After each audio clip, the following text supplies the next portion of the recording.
Assalamu alaikum. My name is Arslan Munir. I am chemistry lecturer and lab supervisor at Superior College Mianchanu. तो students आज का हमारा topic है salt analysis, जो कि बहुत ही इम्पोर्टेंट सेकेंड ईयर के प्रैक्टिकल्स के अंदर जो आता है 10 नंबर का क्वेश्चन इसका। तो आज इसको डिटेल से डिस्कस करेंगे तो what is the salt analysis. ठीक है, तो साल्ट एनालिसिस की अगर हम डेफिनेशन करें तो salt analysis is the systematic technique to identify the given inorganic salt. ठीक है, साल्ट एनालिसिस आपके पास जो है एक सिस्टमेटिक टेक्निक है जिसकी मदद से आप अपने कोई भी इनऑर्गेनिक साल्ट को आइडेंटिफाई कर सकते हो। फॉर एग्जांपल एग्ज़ाम के अंदर जब आपको साल्ट एनालिसिस आती है तो आपको टेस्ट ट्यूब के अंदर एक साल्ट फिल करके दे दिया जाता है, आपको नहीं पता होता कि वो साल्ट कौन सा है। अब आपके पास नंबर ऑफ़ टेस्ट होते हैं जिनको आपने उस पर इम्प्लीमेंट करके चेक करना होता है कि इसमें जो आपको साल्ट दिया गया है वो कौन सा साल्ट है। ठीक है, तो स्टार्ट से हम बेसिस पे आ जाते हैं कि सबसे पहले आपको बेटा पता होना चाहिए कि साल्ट किसे कहते हैं, साल्ट होता क्या है। ठीक हो गया, तो फर्स्ट ऑफ ऑल साल्ट को अगर हम डिस्कस करें, salt is the neutral species. ठीक है, साल्ट आपके पास जो है वो क्या है, एक न्यूट्रल स्पीशी है, यानी कि ना ये एसिडिक इन नेचर है ना बेसिक इन नेचर है। ठीक है, अब आपने मैट्रिक में भी पढ़ा हुआ है कि साल्ट बनता कैसे है। तो फर्स्ट ऑफ ऑल हम देखते हैं कि साल्ट बनता कैसे है। आपके पास कोई भी एसिड हो, ठीक है, और जब वो बेस के साथ रिएक्ट करता है न्यूट्रलाइजेशन रिएक्शन, आपके पास साल्ट जनरेट होता है। जो एक न्यूट्रल स्पीशी बनती है वो आपके पास साल्ट होती है। ठीक है, एसिड बेस के रिएक्शन के बाद जो न्यूट्रल स्पीशी आपके पास आएगी उसको हम साल्ट कहते हैं। तो सम टाइम ऐसा होता है कि इसमें मुकम्मल जो है वो न्यूट्रलाइजेशन हो रही होती है, सम टाइम इसमें ऐसा हो रहा होता है कि इसमें पार्शियल न्यूट्रलाइजेशन हो रही होती है। तो जो भी इसमें स्पीशी बनेगी आपकी वो साल्ट कहलाएगी। सॉल्ट के लिए यहाँ पे कुछ एग्जांपल्स मैं एसिड बेस से ले रहा हूँ। हमारे पास एसिड है, ये बेस है आपके पास, ठीक है, हाइड्रोक्लोरिक एसिड और सोडियम हाइड्रोक्साइड बेस, इनका न्यूट्रलाइजेशन रिएक्शन हुआ तो उसके नतीजे में हमारे पास क्या आ गया, साल्ट आ गया। ठीक है, इसी तरह हमारे पास एक और रिएक्शन है कैल्शियम हाइड्रोक्साइड और हाइड्रोक्लोरिक एसिड का, हमारे पास साल्ट जनरेट हो गया। ठीक है, अब साल्ट बेसिकली आपके पास ये NaCl, कैल्शियम क्लोराइड कोई भी हो सकता है, सोडियम कार्बोनेट है, कॉपर सल्फेट है, इसी तरह आपके पास मेटल आयंस के जो साल्ट्स हो जाते हैं काफ़ी सारे। तो साल्ट की एक बहुत वसी रेंज है जिसमें 46 आपके पास रेडिकल्स हैं, acidic radical and basic radical, जिनके कॉम्बिनेशन के बाद आपके ओवरऑल साल्ट बनते हैं। अब साल्ट को मज़ीद डिटेल से डिस्कस करते हैं। लेट सपोज आपके पास ये एक साल्ट है NaCl सोडियम क्लोराइड का, अगर हम इसको अपने आयंस के अंदर डी आयोनाइज करें या इसका एक्वा सोल्यूशन बनाए तो हमारे पास सोडियम का कैटायन प्लस क्लोराइड का इनायनिक पार्ट आएगा। ठीक हो गया, तो अब साल्ट बेसिकली जो है आपके पास वो सोडियम के कैटायन और क्लोराइड के एनायन से मिलके बन रहा है, यानी कि आपके साल्ट के अंदर दो चीज़ों का कॉम्बिनेशन है। ठीक है, एक उसमें कैटायनिक पार्ट होगा और एक एनायनिक पार्ट होगा। अब जब बेटा आप साल्ट एनालिसिस करते हो ना, लैब के अंदर परफॉर्म करते हो, तो उसमें ऐसा कोई टेस्ट नहीं होता कि आप एक टेस्ट परफॉर्म कर दें कि कहते सर हमारे पास NaCl है, आप एक टेस्ट परफॉर्म करके कह दें कि हमारे पास जो गिवन है वो कैल्शियम कार्बोनेट है, वो सोडियम कार्बोनेट है, ऐसा नहीं होता। ठीक है, आपके लेवल पे ऐसा कोई टेस्ट नहीं है आपके सिलेबस के अंदर जो FSC का है सेकेंड ईयर का। अब इसमें क्या करना होता है, अब मैंने आपको बता दिया कि साल्ट के आपके पास दो पोर्शन है, दो पार्ट्स हैं। ठीक है, एक कैटायनिक और एक एनायनिक। अब इन दोनों को हम अलग अलग फाइंड आउट करते हैं, जब लैब के अंदर हम एनालिसिस करते हैं तो दोनों को अलग अलग फाइंड आउट करते हैं। अब जैसे ये हमारे पास जो है इसका बेसिक पार्ट, इसको हम कहते हैं बेसिक रेडिकल। ठीक है, बेसिक रेडिकल, और ये वाला जो है हमारे पास क्लोराइड, ये इसका एसिडिक रेडिकल। एसिडिक रेडिकल, जितने भी कैटायंस है वो तमाम के तमाम बेसिक रेडिकल कहलाते हैं और जितने भी एनायंस है वो तमाम के तमाम एसिडिक रेडिकल कहलाते हैं। अब यहाँ पे कुछ क्वेश्चन बच्चों का होता है कि इसको हम बेसिक रेडिकल क्यों कहते हैं और इसको एसिडिक रेडिकल क्यों कहते हैं। अगर हम पीछे जाएं, इसी रिएक्शन को अगर हम देखें, यहाँ पे न्यूट्रलाइजेशन वाला रिएक्शन, तो हम देख सकते हैं कि जो आपका क्लोराइड है वो रिएक्शन से पहले एसिड का पार्ट था। ठीक है, क्लोराइड आपका एसिड का पार्ट था, तो दैट्स वाई हम इसे एसिडिक रेडिकल कहते हैं, और जो सोडियम केटाइन है वो बेस का पार्ट था, ठीक है, दैट्स वाई इसे हम बेसिक रेडिकल कहते हैं। तो साल्ट के बेटा आगे दो ग्रुप्स बनाए गए हैं। जब भी आप साल्ट एनालिसिस करोगे तो आपको दो चीज़ें फाइंड आउट करनी होगी, एक उसका एसिडिक रेडिकल और एक उसका बेसिक रेडिकल, अलग अलग, ठीक हो गया। तो सबसे पहले हम चलते हैं एसिडिक रेडिकल के ऊपर। आपके पास जो है एसिडिक रेडिकल कौन कौन से हैं, क्या हैं, इसके बारे में आपको हाउ नाउ हो चुकी होगी यकीनन।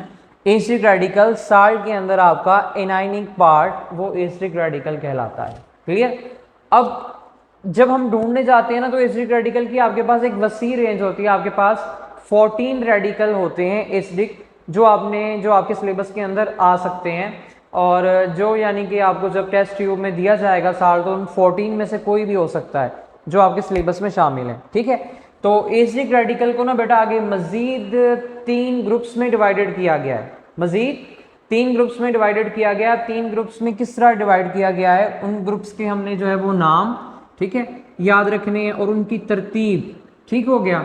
तो सबसे पहले आ जाता है हमारे पास डाइल्यूट एसिडिक ग्रुप, ठीक है। सेकंड नंबर पे आ जाता है हमारे पास कंसंट्रेटेड एसिडिक ग्रुप,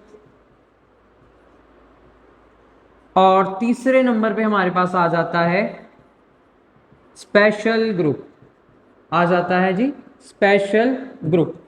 अब यहां पे हम तरतीब नहीं चेंज कर सकते। पहले नंबर पे डाइल्यूट है, ये आपने याद रखना है, दूसरे नंबर पे कंसंट्रेटेड है, तीसरे नंबर पे स्पेशल ग्रुप है। अब रिकॉल करता हूं मैं दोबारा यहां से आपको, यहां पे जब हम इसकी डेफिनेशन को डिफाइन कर रहे थे तो वहां पे हमने कहा था salt analysis is a systematic technique. अब वर्ड सिस्टेमैटिक का मतलब क्या होता है, सिस्टेमैटिक वर्ड का मतलब होता है सीक्वेंस के साथ, एक तरतीब के साथ, एक्ट अकॉर्डिंग अ प्लान, ठीक है। आपने एक जो सीक्वेंस, एक तरतीब दी है उसके ऊपर चलना है आपने, सही है।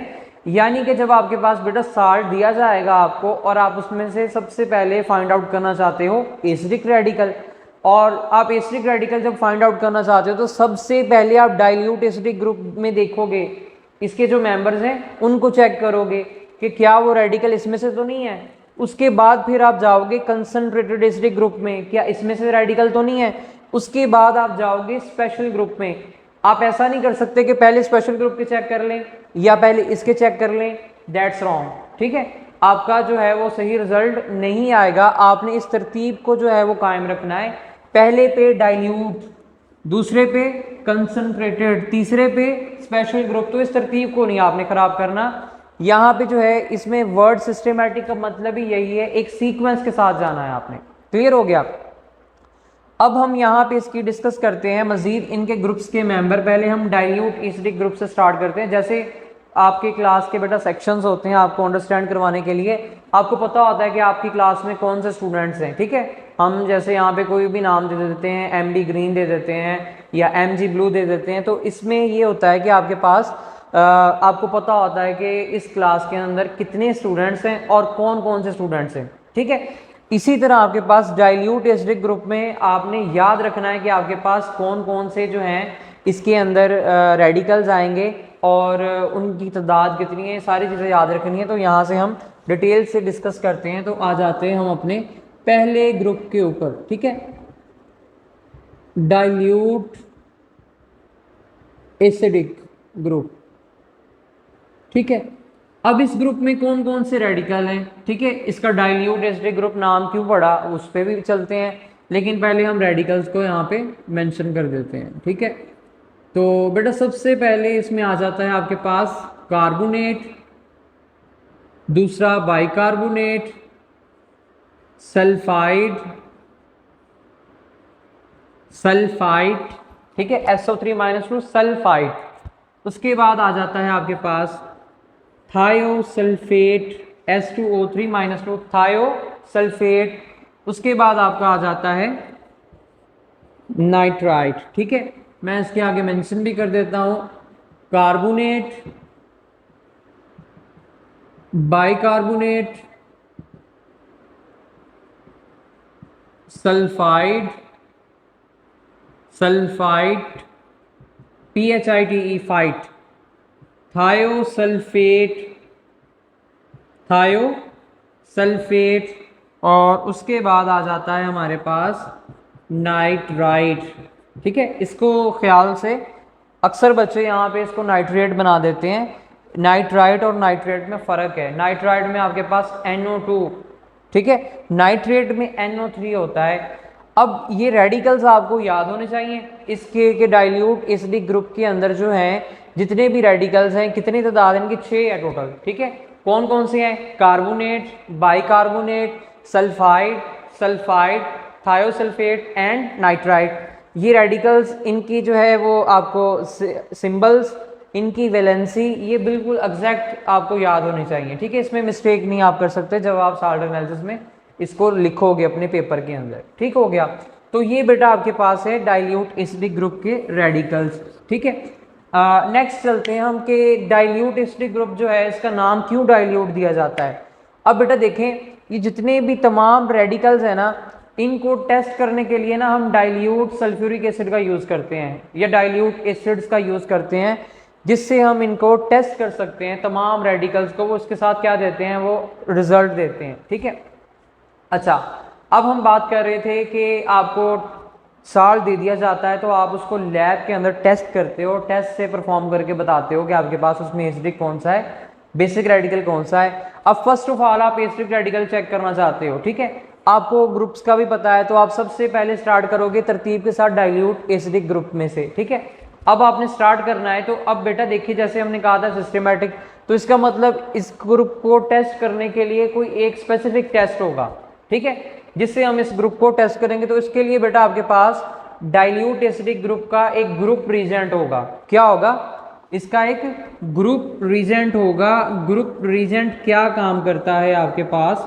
ठीक है, ये भी आपने याद रखना है। ग्रुप रिजेंट बेटा आपके पास, रिजेंट बेसिकली कहते हैं किसी भी केमिकल स्पीशी को, केमिकल कंपाउंड को, जो किसी चीज़ के साथ रिएक्शन करके आपको बताती है जिस चीज़ के बारे में आप रिएक्शन कर रहे हो कि वो वहाँ पे प्रेजेंस है या वो एब्सेंट है, उसकी प्रेजेंस या एब्सेंट को वो जाहिर करती है। तो ग्रुप रिजेंट आपके पास जो डाइल्यूट एसिडिक ग्रुप के केस में आपके पास बेटा होगा dilute sulphuric acid, dilute H2SO4 का सॉल्यूशन। ठीक है, ये डाइल्यूट होगा आपके पास। अब बेटा जब आपने एसिडिक रेडिकल का टेस्ट करना है तो सबसे पहले आपने ग्रुप रिजेंट जो है अपना डाइल्यूट सल्फ्यूरिक एसिड चूज करना है। अब आप करेंगे क्या? आपके पास कोई भी साल्ट होगा गिवन। ठीक है, आपके पास कोई भी गिवन साल्ट होगा और साल्ट के अंदर आपने जो है अपना डाइल्यूट सल्फ्यूरिक एसिड ऐड करना है। जैसे ही आप उसमें ये ऐड करेंगे तो आपके पास जो है उसका रिजल्ट आ जाएगा। अच्छा, तो अब एक जनरल टेस्ट भी कर लेते हैं। जैसे आपको मैं बता रहा था कि बेटा डाइल्यूट एसिडिक ग्रुप के टेस्ट के लिए हमारे पास ग्रुप रिएजेंट कौन सा होता है? Dilute sulphuric acid. ठीक है, तो डाइल्यूट सल्फ्यूरिक एसिड तमाम इन रेडिकल के साथ वो रिएक्ट करेगा। अगर आप एसिडिक रेडिकल आपका साल्ट के अंदर इन 6 में से कोई भी है, जैसे ही आप उसमें डाइल्यूट सल्फ्यूरिक एसिड डालोगे तो क्या होगा? फौरन रिएक्शन हो जाएगा। अब यहाँ पे जो है ना हम साल्ट एनालिसिस परफॉर्म करते हैं तो यहाँ पे हम कुछ चीज़ों का ख्याल करते हैं। किस चीज़ का ख्याल करते हैं? हम जब ऑब्जर्वेशन कर रहे होते हैं उस पर।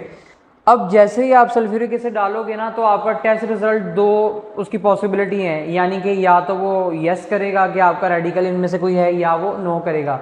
यानी कि हम कह सकते हैं या पॉजिटिव होगा या नेगेटिव होगा।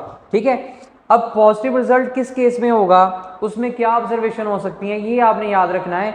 अगर बेटा ये वाले रेडिकल्स हैं तो आप उसमें सल्फ्यूरिक एसिड डालेंगे डाइल्यूट, तो उसका रिएक्शन होगा इनके साथ। अब रिएक्शन होगा तो आपको या तो फौरन गैस नजर आएगी बबल्स के साथ बनती हुई।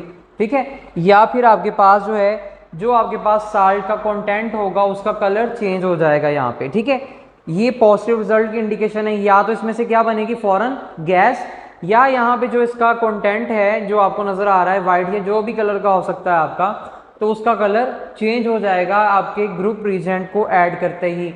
अगर इन दोनों में से कोई भी चीज़ ना हो तो आप समझ जाएं कि आपका जो रेडिकल है वो उस ग्रुप का मेंबर नहीं है। ठीक है, पहले आप डाइल्यूट में चेक करेंगे। लेट्स सपोज आपके पास कोई ऑब्जर्वेशन में नहीं आती चीज़, ना गैस बन रही है ना कलर चेंजिंग, तो आप फिर मूव ऑन कर जाओगे। आप जाओगे फिर नेक्स्ट ग्रुप में कंसंट्रेटेड में। इसी तरह इसमें भी ऑब्जर्वेशन है, इसमें भी बेटा सेम है, आपके पास गैस निकलेगी या कलर चेंज होगा। तो अगर ये दोनों चीज़ें नहीं होती तो फिर आप नेक्स्ट ग्रुप में मूव ऑन करते हो स्पेशल ग्रुप के अंदर, ठीक है। तो इसमें तरतीब नहीं खराब करनी, पहला फिर दूसरा फिर तीसरा, इस चीज़ को आपने देखना है। अब मैं आपको एक टेस्ट दिखाता हूँ। हमारे पास एक ये है मेंबर है रेडिकल, एक साल्ट है। बेटा आपको टेस्ट ट्यूब में साल्ट दिया जाता है ज़्यादा क्वांटिटी में, आपके पास हाफ या हाफ से थोड़ी सी कम होती है। आपने करना क्या होता है, आपने उसे काफ़ी पोर्शंस में स्प्लिट कर लेना होता है और खाली टेस्ट ट्यूब लेके, ठीक है, उसमें से थोड़े थोड़े पोर्शन आपने यूज़ करनी है ताकि आपके पास एंड तक बेसिक रेडिकल भी आपने निकालने हैं, फिर मजीद टेस्ट होते हैं तो आपके पास साल्ट बचा रहे, ठीक है। तो बेटा ये मेरे पास है ग्रुप रिजेंट डाइल्यूट का, डाइल्यूट सल्फ्यूरिक एसिड, ये मेरे पास एक क्या है, ये साल्ट है, ठीक है। मैं जैसे ही इसमें ऐड करता हूँ यहाँ पे हम चेक करेंगे कि इसमें क्या ऑब्जर्वेशन आती है, ठीक है। तो आप देख सकते हैं इसमें जो है वो बबल्स के साथ जो है ना वो गैस जो है वो निकली है एफरवेसेंस के साथ, ठीक है। तो इसका मतलब है कि इसका टेस्ट रिजल्ट क्या है, पॉजिटिव है। जब पॉजिटिव टेस्ट रिजल्ट होगा तो जैसे मैंने बात की थी तो हम कहेंगे कि अब जो रेडिकल है ना वो इसी ग्रुप का मेंबर है, क्योंकि रिजल्ट हमारे पास क्या आ गया, पॉजिटिव आ गया, तो आपका रेडिकल भी इसी ग्रुप का मेंबर है। इसी तरह नेक्स्ट हम चलते हैं अपने सेकंड ग्रुप के ऊपर, कंसनट्रेटेड एसिडिक ग्रुप। उसके मेंबर्स को डिस्कस कर लेते हैं।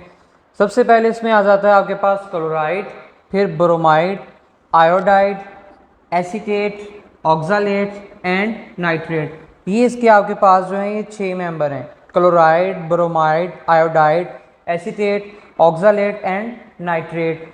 और इसका जो ग्रुप रिजेंट होगा वो होगा आपके पास कंसनट्रेटेड H2SO4, ठीक है।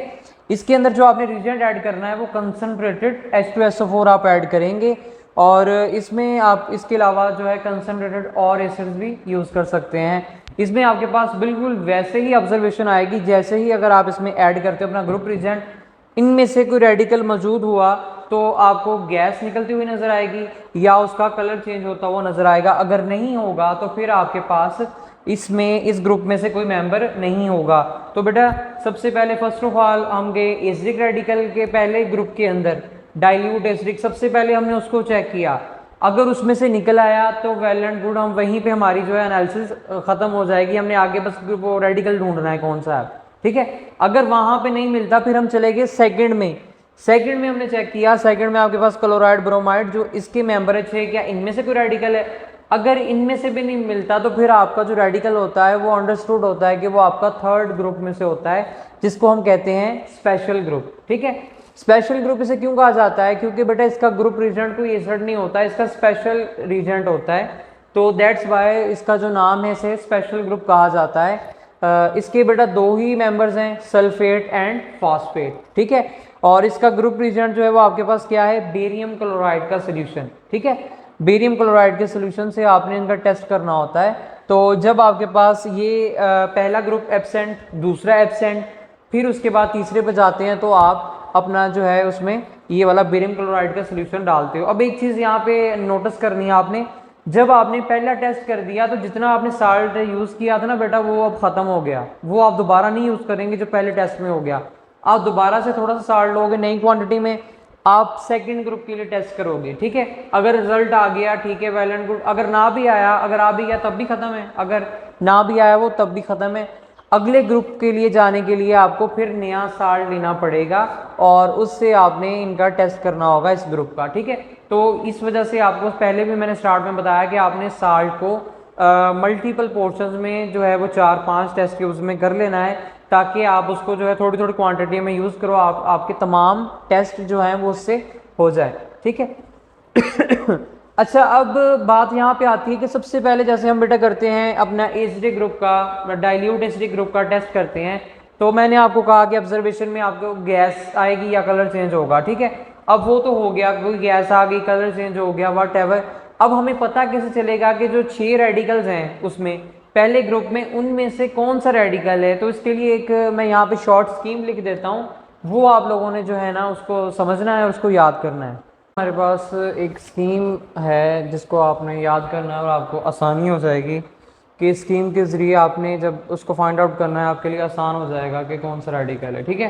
अब जैसे मैंने बात की थी कि आप अपना रीजन डालेंगे तो उसमें से गैस निकलेगी, तो हर रेडिकल की मैंने ऑब्जर्वेशंस लिखी हुई हैं, कैसे आपको वहीं पे पता चल जाएगा कि कौन सा रेडिकल हो सकता है। ठीक है, फर्स्ट ऑफ ऑल आ जाते हैं हम कार्बोनेट बाइकार्बोनेट। ये दो ऐसे रेडिकल हैं इस ग्रुप में जिनकी ना कोई गैस का कलर होगा ना कोई गैस की स्मेल होगी।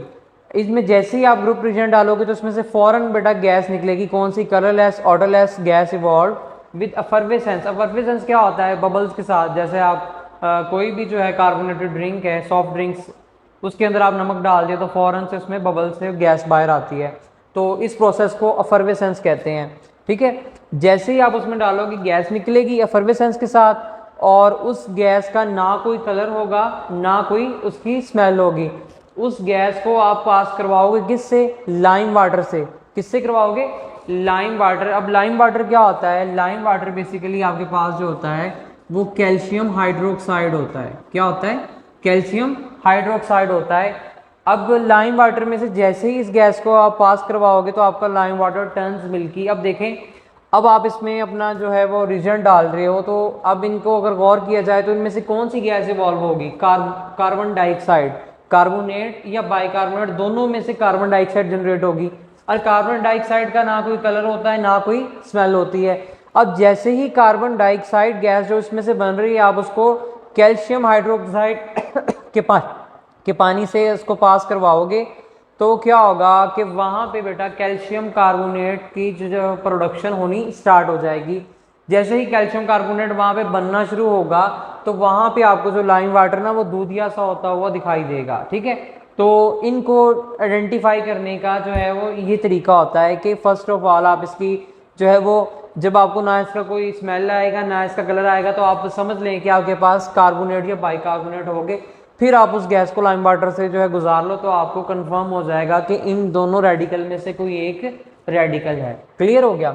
उसके बाद अगर आपके पास सल्फाइड हो, उसके केस में क्या होगा, gas evolve with रॉटन egg smell. ठीक है, आपके पास गैस इवॉल्व होगी, उसके जो है स्मेल बहुत गंदी, इंतहाई गंदी होगी। रॉटन एग जैसी जैसे गले सड़े अंडे होते हैं, और इसको हम लैब के अंदर समटाइम गटर गैस भी बोल देते हैं। इसकी स्मेल बहुत बुरी होती है। ठीक है, इसमें से बेटा जो गैस बन रही होती है, जो निकल रही होती है, वो बेसिकली आपके पास जो स्मेल दे रही होती है वो होती है H2S।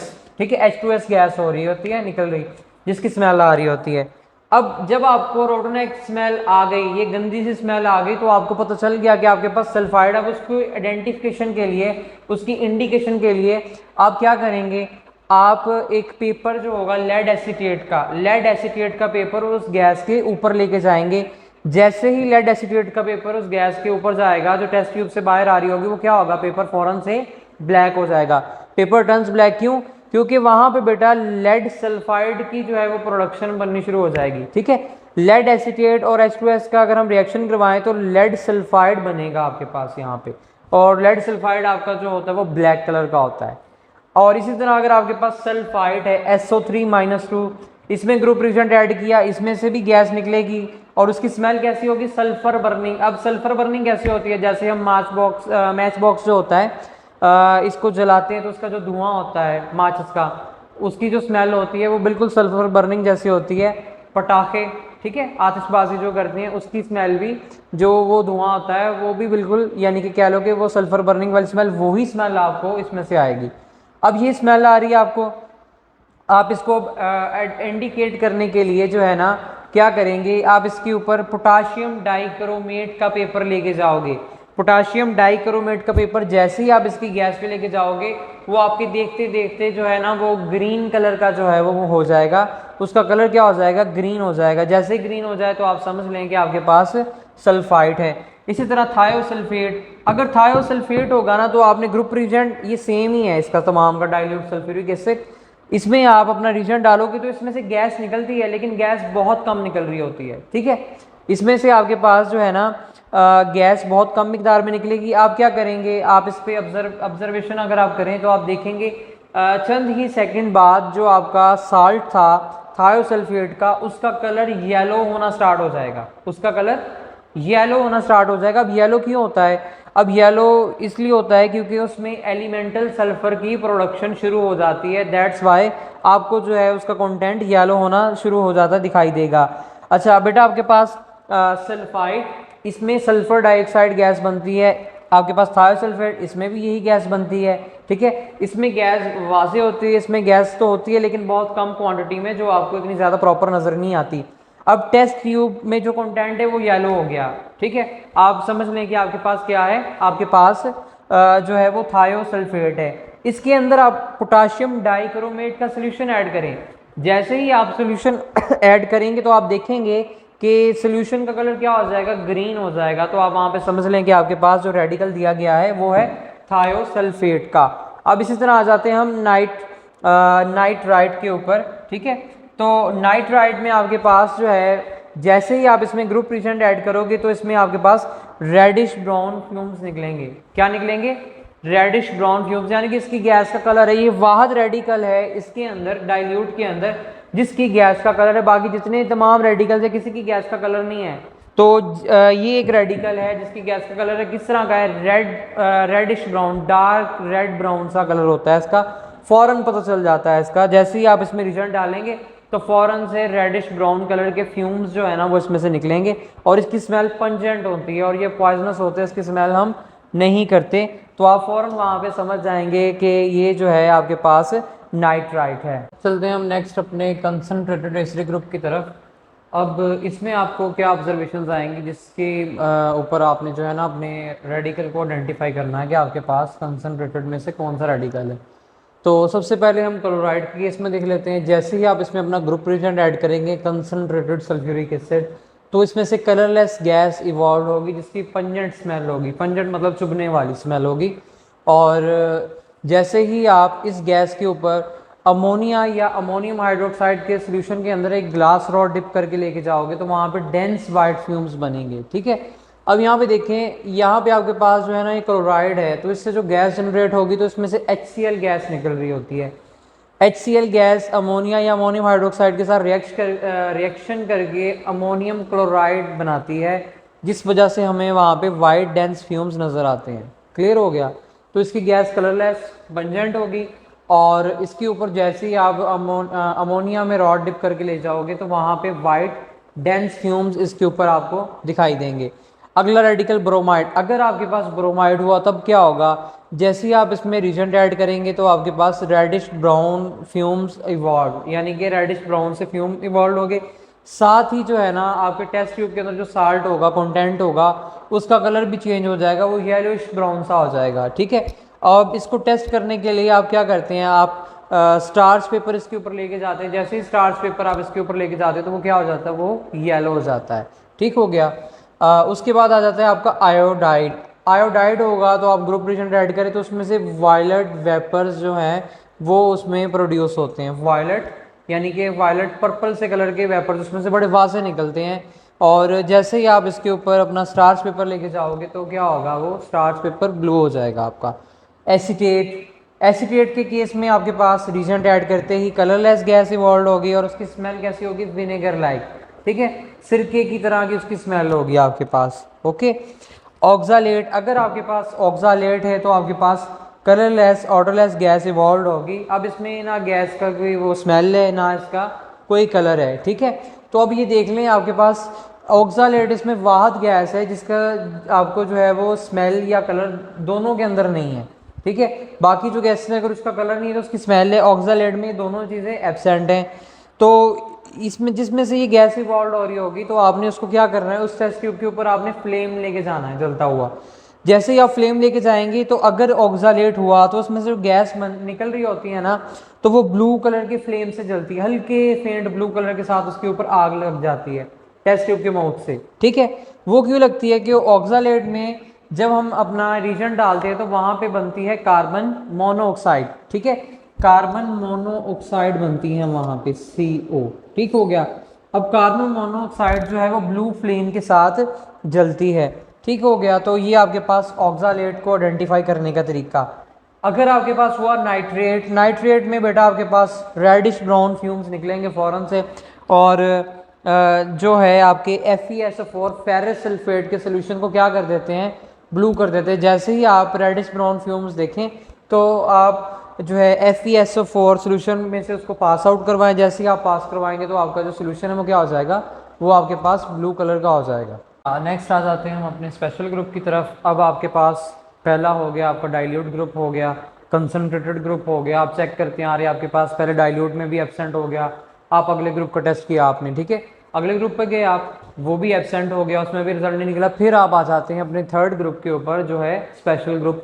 स्पेशल ग्रुप में आपको पता है आपके पास कितने दो रेडिकल्स हैं, सल्फेट एंड फास्फेट, ठीक है। जब आपके पास सल्फेट और फास्फेट होगा, अब इनको डिफ्रेंशिएट कैसे करते हैं और ये क्या क्या रिजल्ट देते हैं, अब इसको देखते हैं हम। सबसे पहले आपने तैयार कर लेना है अपना OS। OS क्या होता है, ओरिजिनल सोल्यूशन या साल्ट सोल्यूशन, आपके साल्ट का सोल्यूशन जो बनाया जाता है, ठीक है। उसमें आपने ऐड करना है अपना ग्रुप रिएजेंट कौन सा है, बेरियम क्लोराइड का सोल्यूशन, बेरियम क्लोराइड का सोल्यूशन। जैसे ही आप ऐड करेंगे तो आपको वाइट प्रेसिपिटेट आएंगे, चाहे वो सल्फेट है चाहे वो फास्फेट है, आपके पास क्या आएंगे, वाइट पिपिटी आएंगे। अब इनको डिफ्रेंशिएट कैसे करते हैं, तो आपके पास वाइट प्रेसिपिटेट आ गए तो उसमें आपने ऐड करना है HCl सोल्यूशन, HCl का सोल्यूशन, ठीक है। आप उसमें क्या ऐड करोगे, HCl का सोल्यूशन ऐड करोगे, चाहे आपके पास वो वाइट प्रेसिपिटेट सल्फेट के आए हैं या आपके पास फास्फेट के आए हैं। इनको डिफ्रेंशिएट करने के लिए हम इसमें HCl डालते हैं। अगर तो हुआ आपके पास सल्फेट, सल्फेट के केस में HCl ऐड करने के बाद भी जो ये वाइट प्रेसिपिटेट है वहाँ पे मौजूद रहेंगे, ठीक है। हम यहाँ पे लिख सकते हैं प्रेसिपिटेट अनसॉलेबल, ठीक है, इन HCl, यानी कि आपकी HCl ऐड करने के बावजूद भी ये प्रेसिपिटेट क्या रहे, अनसॉलेबल रहे। अगर आपके पास फास्फेट है और उसके प्रेसिपिटेट में HCl आपने ऐड किया तो ये प्रेसिपिटेट जो हैं वो क्या हो जाएंगे, वो गायब हो जाएंगे। प्रेसिपिटेट बेसिकली होते क्या है, प्रेसिपिटेट बेसिकली आपके पास कोई भी जो है वो सॉलिड पार्टिकल्स जो आपको लिक्विड के अंदर नज़र आ रहे हो, ठीक हो गया। तो जैसे ही आप इसमें हाइड्रोक्लोरिक एसिड डालोगे फास्फेट के केस में तो आपके प्रेसिपिटेट क्या हो जाएंगे, सॉलेबल हो जाएंगे उसमें, ठीक है। आपके जो प्रेसिपिटेट को मैं शॉर्ट में PPT लिख रहा हूँ वो क्या हो जाएंगे, सॉल्युबल हो जाएंगे। तो आप इस तरह से स्पेशल ग्रुप में इन दोनों को डिफरेंशिएट करते हो। तो ये बेटा आपके पास 14 रेडिकल्स की ओवरऑल स्कीम थी। एसिडिक रेडिकल में मैंने आपको सारा बताया कि आपने डाइल्यूट में किस तरह चेक करना है कौन से मेंबर हैं, कंसनट्रेटेड में किस तरह चेक करना है उसके कौन से मेंबर हैं, और उसके बाद आपके पास स्पेशल ग्रुप में कौन से मेंबर हैं उनको किस तरह डिफरेंशिएट करता है। ये आपके ओवरऑल जो है एसिडिक जो है रेडिकल का पार्ट था। साल्ट एनालिसिस में जो आपका मुल्तान बोर्ड का जो पैटर्न है उसमें 10 नंबर का साल्ट एनालिसिस आपको आता है और उसमें से आपके पास जो है 6 नंबर का होता है बेसिक रेडिकल और 4 नंबर आपकी एसिडिक रेडिकल के होते हैं, ठीक है। 4 नंबर एसिडिक रेडिकल। अब वो 4 नंबर आगे जो है वो उन्होंने उसकी जो है डिवीजन की हुई है, इसको मैं फर्दर आगे एक्सप्लेन, अब मैं आपको एक सैम्पल के तौर पे बता देता हूँ कि इसको जो है लिखना कैसे है पेपर में। परफॉर्मेंस तो आपको पता चल जाएगा कि कैसे होती है। जितने भी यहाँ पे मैंने रेडिकल्स डिस्कस किए हैं ना उसमें मोस्टली हमारे इसी चैनल के ऊपर जो है वो शॉर्ट्स में पड़े हुए हैं। उनके किस तरह से आइडेंटिफिकेशन जो है वो गैसेस के कलर आते हैं, वो किस तरह पेपर का कलर चेंज करते हैं, इस तरह के आपको रेडिकल्स इसमें मिल जाएंगे। आप इसके शॉर्ट्स में जाएंगे चैनल के तो आपको मिल जाएंगे। और इसी तरह फिर इसमें कुछ फ्लेम टेस्ट आएंगे आगे जाके बेसिक रेडिकल में, वो भी हमारे चैनल पे आपको मिल जाएंगे, ठीक हो गया। तो वहाँ से भी आप इनको अब देख सकते हो कि परफॉर्मेंस इसकी किस तरह होती है। अब एक मैं सैम्पल बता देता हूँ, आप जब पेपर के अंदर जो है इसको परफॉर्मेंस करके लिखेंगे या अब आपने जो कॉपीज़ बनानी होती है प्रैक्टिकल की उस पर जब लिखना है तो उसको किस तरह लिखना है तो वो आपने थोड़ा सा इसको समझना है। फॉर एग्जांपल यहाँ पे जो है हमारे पास कोई एक रेडिकल हम ले लेंगे ऐड करने के लिए, लेट्स सपोज हम कार्बोनेट ही ले लेते हैं यहाँ पे। तो सबसे पहले ना आप अपनी कॉपी में भी देखेंगे लिखने के लिए वहाँ पे ना 3 कॉलम्स बने होते हैं, एक्सपेरिमेंट, ठीक है, ऑब्जर्वेशन, इन्फ्रेंसेस या आपके पास रिजल्ट, ये 3 कॉलम्स होते हैं। अब इसके अंदर आपने किस तरह लिखना होता है इसको आपने समझना है। सबसे पहले पेपर में आप स्टार्ट करेंगे ना तो आप एसिडिक रेडिकल से ही स्टार्ट करें कि आपके पास जो रेडिकल है वो एसिडिक है, ठीक है।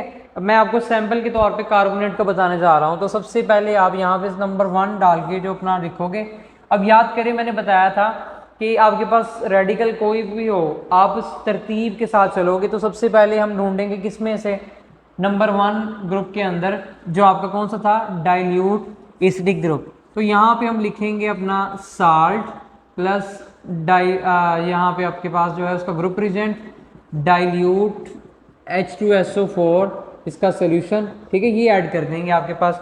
ऑब्जर्वेशन में मैंने आपको बताया कि मैं ये कार्बोनेट की एग्जांपल जो है वो देने लगा हूँ। तो हमें कार्बोनेट में क्या ऑब्जर्वेशन हुई थी, हमने ऑब्जर्व किया था आपके पास कलरलेस, ठीक है, ऑर्डरलेस गैस इवॉल्व, ठीक हो गया, odourless gas evolve, odourless gas evolve with effervescence which turns the lime water milky.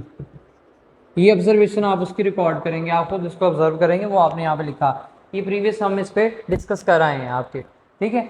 अब यहाँ पे जो है हम इन्फ्लुएंसेस या रिजल्ट में यहाँ पे क्या लिखेंगे, अब देखें आपने साल्ट में जब रिएजेंट डाला तो गैस निकल आई, तो इससे आपको क्या यहाँ पे जो समझ आई कि आपका पहला ग्रुप तो है जो है डाइल्यूट वो प्रेजेंट है।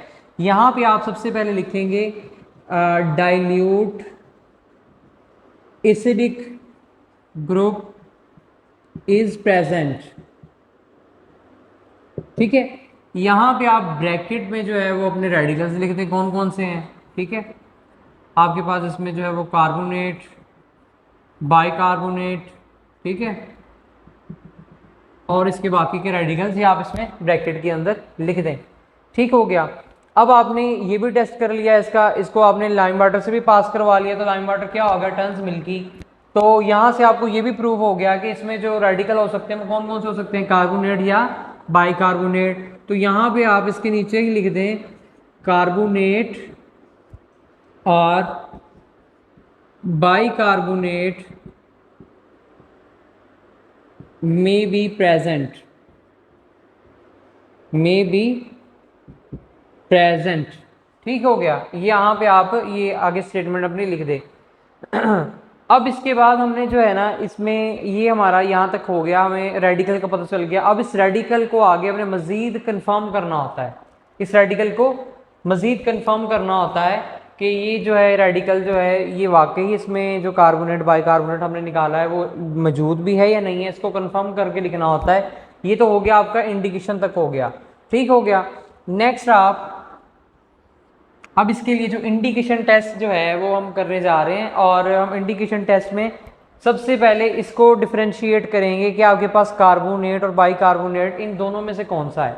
ये तो हमें पता चल गया कि कार्बोनेट है या बाइकार्बोनेट है। अब इन दोनों में से कौन सा है इसको हमने पता करना है, इसको हमने पता करना है कि इन दोनों में से कौन सा है। तो यहाँ पे आप सबसे पहले अपना यहाँ पे OS तैयार करेंगे, साल्ट सोल्यूशन, उसके अंदर आप जो है वो अपना रीजन डालेंगे कैल्शियम क्लोराइड का सोल्यूशन, किसका, कैल्शियम क्लोराइड का सोल्यूशन। तो यहाँ पे आप ऑब्जर्व करेंगे वाइट प्रेसिपिटेट, ठीक है, इन कोल्ड स्टेट, इन कोल्ड स्टेट, सही है। अब यहाँ पे इसका मतलब क्या है, अब यहाँ पे मतलब ये है कि आपके पास OS में आपने कैल्शियम क्लोराइड का सोल्यूशन डाला, आपने OS तैयार किया टेस्ट ट्यूब में, उसमें कैल्शियम क्लोराइड का सोल्यूशन डाला, जैसे ही आपने उसमें ऐड किया तो आपके वाइट प्रेसिपिटेट बन गए। कोल्ड स्टेट से मुराद है रूम टेम्परेचर पे आपको एडिशनल हीट देने की ज़रूरत नहीं पड़ी, तो वहीं पे आपके रूम टेम्परेचर में इसमें क्या हो गए, वाइट पिपिटी प्रेसिपिटेट बन चुके हैं, ठीक है। अगर तो ये बनेंगे कोल्ड स्टेट पे, अगर ये बनेंगे कोल्ड स्टेट पे तो याद रखना है तब आपके पास जो रेडिकल है तो वो कार्बोनेट है, वो कौन सा है, वो कार्बोनेट है आपके पास। यहाँ पे हम लिख देंगे रिजल्ट में कार्बोनेट इज इंडिकेटेड, ठीक है। अगर आपके पास बाइकार्बोनेट होता तो ये कोल्ड स्टेट में नहीं बनते, आपको हीट करना पड़ता है, ठीक है।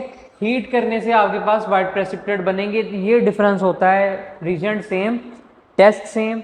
फ़र्क क्या है यहाँ पे, अगर कार्बोनेट हो गया तो वो रूम टेम्परेचर पे बन जाएंगे, अगर नहीं बनते तो आप उसे हीट करें, हीट करने से वाइट प्रेसिपिटेट बन जाए तो आपके पास बाइकार्बोनेट है। तो हम कार्बोनेट लिख रहे हैं तो यहाँ पे ये कोल्ड स्टेट, ये लाजमी लिखना है, cold state and hot state, इसके फ़र्क से ही आपको पता चलता है। ये तो आपके हो गए यहाँ तक इंडिकेशन टेस्ट, ठीक है। यहाँ तक आपने इसको कंप्लीट कर लिया, इसको कंप्लीट करने के आपके हो गए 2 नंबर। एक नंबर इसका आपने ग्रुप बताया कौन सा है, ठीक है। दूसरा नंबर आपका जो है वो एक नंबर वो इंडिकेशन का कि आपने इसको इंडिकेट किया है, ठीक है। अब 2 नंबर आपके जो होते हैं वो कन्फर्मेटरी टेस्ट के होते हैं, और वो एक एक नंबर की 2 कन्फर्मेटरी टेस्ट लिखने हैं। यहाँ पे आप हेडिंग दे दें अपनी कन्फर्मेटरी टेस्ट, ठीक है, हेडिंग दे दें यहाँ पे कन्फर्मेटरी टेस्ट। अब यहाँ पे सबसे पहला हम जो टेस्ट लिखने जा रहे हैं OS प्लस, इसमें हम जी कर देते हैं अपना मैग्नीशियम क्लोराइड का सोल्यूशन, वाइट पीपीटी, सेम यही आता है इसका रिजल्ट भी, ऑब्जर्वेशन सॉरी। तो ये भी इन कोल्ड स्टेट आएगी, तो आप यहाँ पे लिखोगे। अब यहाँ पे इंडिकेटेड नहीं लिखना आपने, अब लिखना है आपने कार्बोनेट इज कन्फर्म्ड। अब कन्फर्म होगी ना बात, बार बार टेस्ट कर रहे हैं, बार बार टेस्ट कर रहे हैं, तो एक ही बात प्रूव हो रही है हमारे पास, ठीक है। दूसरा टेस्ट हम इसका लिखें, OS रीजेंट इसका जो है हम इस्तेमाल कर लेते हैं बेरियम क्लोराइड। कौन सा? बेरियम क्लोराइड का सोल्यूशन। तो इसमें बेटा यही same observation, white PPT in cold state, और यहाँ पे सेम आपने स्टेटमेंट लिखनी है carbonate is confirmed. At least 2 test confirmatory लिखने हैं, तो अगर आप ये सारा लिखेंगे बिल्कुल एग्जैक्ट ठीक, तो ये 4 नंबर का है। अगर इनमें कोई गलती हुई, यानी कि आपने कन्फर्मेटरी में कर दिया, तो उतने उतने एक एक नंबर उड़ता जाएगा। तो कन्फर्मेटरी 2 लिखने होते हैं लाजमी, ठीक है। एक और मैं आपको यहाँ पे बता देता हूँ लिखने के लिए, तो याद कर सकते हैं आप ये भी। OS प्लस स्ट्रोंशियम क्लोराइड, आपके पास इसका सोल्यूशन आप इसमें ऐड करेंगे, तो यही चीज़ same white precipitate in cold state, और आप यहाँ पे क्या लिखेंगे, कार्बोनेट इज कन्फर्म्ड, ठीक है। अब पेपर में लिखते हुए बेटा आपने ये सारा लिख के मुकम्मल एक्सपेरिमेंट, ऑब्जर्वेशन, इन्फेरेंस, ये लिखने के बाद इसके नीचे यहाँ पे आप लिखेंगे रिजल्ट, और रिजल्ट के आगे लिख देंगे आपके पास एसिडिक रेडिकल इज कार्बोनेट। कभी ऊपर हेडिंग नहीं देनी, आपको पेपर में पता भी चल जाए तो वो गलत हो जाएगा। नीचे लिखना है यहाँ पे, इसके नीचे जब आप इसको कंफर्म करने के बाद यहाँ पे रिजल्ट पे लिखोगे एसिडिक रेडिकल इज कार्बोनेट। तो ये आपके पास ओवरऑल जो था इसका पूरा मेथड था, किस तरह करना था। अब यहाँ पे थोड़ा सा मैं आपको बता देता हूँ, अगर आपके पास लेट्स सपोज पहले ग्रुप में नहीं होता, वो पहले ग्रुप का रेडिकल नहीं था, तो यहाँ पे क्या था, ये सेम स्टेटमेंट लिखी, तो यहाँ पे हम लिखते नो रिएक्शन, और यहाँ पे सबसे ऊपर लिखते हैं हम dilute acidic group is absent, ठीक है। फिर अगले ग्रुप पे जाते हैं हम, साल्ट प्लस कंसंट्रेटेड H2SO4। अगर उसमें रिएक्शन हो जाता तो फिर अगले आइडेंटिफाई करते, अगर नहीं होता तो फिर यहाँ पे हम लिखते concentrated acidic group is absent. और फिर हम स्पेशल की तरफ जाते, स्पेशल की तरफ जाएंगे तो अंडरस्टूड है आपके पास सल्फेट या फास्फेट, दोनों में से कोई एक होगा, तो वो यहाँ पे आप फिर आगे लिख के उसको आगे चलाएंगे, ठीक है। तो ग्रुप ये ग्रुप में से ढूंढना कौन से ग्रुप में, 1 नंबर उसका, इंडिकेशन करनी 1 नंबर उसका, और 2 कन्फर्मेटरी टेस्ट 1 नंबर के, 2 नंबर उनके, तो 4 नंबर का आपका ये डाइल्यूट वाला पोर्शन होगा। क्लियर हो गया। तो बेटा इससे रेलेवेंट जो आपके टेस्ट हैं उनकी वीडियोस आपको इसके शॉर्ट में मिल जाएंगी, तो आप इस चैनल में जो है उसको वो देख सकते हैं, सर्च कर सकते हैं, आपको मिल जाएगी। और इंशाल्लाह मज़ीद जो है इसकी साल्ट एनालिसिस की आगे बेसिक रेडिकल की वीडियो वो भी मैं इस चैनल पर डालता रहूँगा। और एक और चैनल है हमारा, वो उसका लिंक भी मैं जो है वो सेंड कर दूँगा, उसमें भी आपको काफ़ी वीडियोज़ वगैरह मिल जाएगी। शुक्रिया।